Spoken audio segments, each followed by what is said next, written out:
मैं उस दिन शॉपिंग मॉल में कुछ शॉपिंग करने गया था। शॉपिंग मॉल के अंदर इधर उधर टहलकर अपनी ट्रॉली में जरूरी सामान ले रहा था। अचानक मैंने 5 या 6 साल के एक छोटे से बच्चे को देखा। लड़का कैशियर से बात कर रहा है। लड़के के हाथ में एक गुड़िया है। कैशियर ने छोटे लड़के से कहा, क्षमा करें, लेकिन तुम्हारे पास इस गुड़िया को खरीदने के लिए पैसे नहीं है। मैं उनकी ओर चल पड़ा। लड़का हताशा में इधर उधर देख रहा था। उसने मेरी तरफ देखा और कहा, अंकल, क्या आप मुझे बता सकते हैं कि क्या मेरे पास गुड़िया खरीदने के लिए पर्याप्त पैसे हैं या नहीं? लड़के ने एक हाथ में गुड़िया पकड़कर और एक हाथ में जो पैसे थे वो मुझे सौंप दिए। मैंने पैसे गिनकर कहा, नहीं बेटे, यहाँ गुड़िया खरीदने के लिए इतने पैसे नहीं हैं। ये सुनकर लड़के का चेहरा भारी हो गया।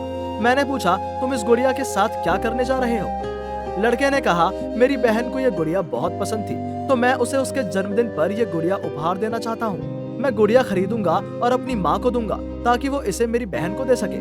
पिताजी कहते हैं मेरी माँ मेरी बहन की तरह जल्द ही भगवान के पास जाएगी। मैंने सोचा कि अगर मैंने अपनी माँ को गुड़िया दी तो वो वहाँ जाकर मेरी बहन को दे पाएगी।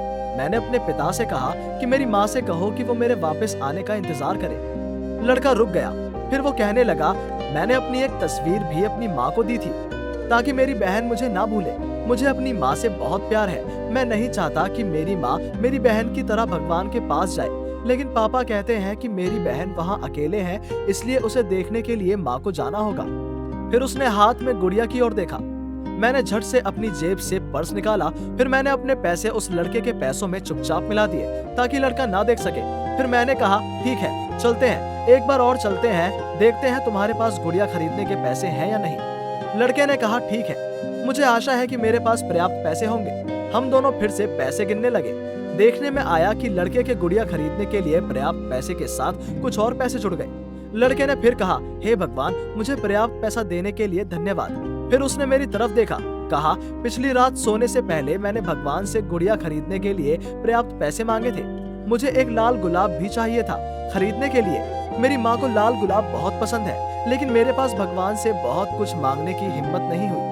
लेकिन अब उसने मुझे गुड़िया और गुलाब खरीदने के लिए पैसे दिए हैं। उस दिन मैंने अनजाने में अपनी खरीदारी समाप्त कर दी। मेरे सिर में बस उस छोटे लड़के की बात चल रही थी। शॉपिंग मॉल से बाहर आकर 2 दिन पहले की खबर याद आई। अखबार में एक खबर छपी थी, नशे में धुत ट्रक चालक ट्रक चलाता है और कार को टक्कर मार देता है। कार के अंदर एक महिला और एक छोटी बच्ची थी। हालांकि बच्ची की तत्काल मौत हो गई। महिला बच गई, लेकिन उसकी हालत नाजुक बनी हुई है। महिला को लाइफ सपोर्ट सिस्टम पर रखा गया है और उसके स्वस्थ होने की कोई उम्मीद नहीं है। क्या आज वो छोटा लड़का उस परिवार का बेटा है? जानने का कोई उपाय भी नहीं है। ठीक 2 दिन बाद सुबह अखबार में खबर मिली कि महिला की मौत हो गई है। दफनाने से पहले उसे उसके घर में रखा जाएगा ताकि उसके रिश्तेदार उसे आखिरी बार देख सके और उसके लिए प्रार्थना कर सके। मैं अपने आप को संयमित नहीं रख सका। मैं महिला के घर की ओर चल पड़ा। वहां जाकर मैंने उसे ताबूत में पाया। उसके ऊपर एक छोटी सी गुड़िया जिसे लड़के ने खरीदा था, लड़के की एक तस्वीर और ताजा लाल गुलाब रखा गया। मैं घर से बाहर आ गया। उस वक्त मेरी आंखों से आंसू बह रहे थे। यह छोटा लड़का है, लेकिन उसकी माँ के लिए और बहन के लिए कितना प्यार है। इसी प्यार का उदाहरण आमतौर पर देखने को नहीं मिलता, लेकिन सिर्फ कुछ ही पलों में नशे में धुत ट्रक चालक ने लड़के से छीन लिया सब कुछ।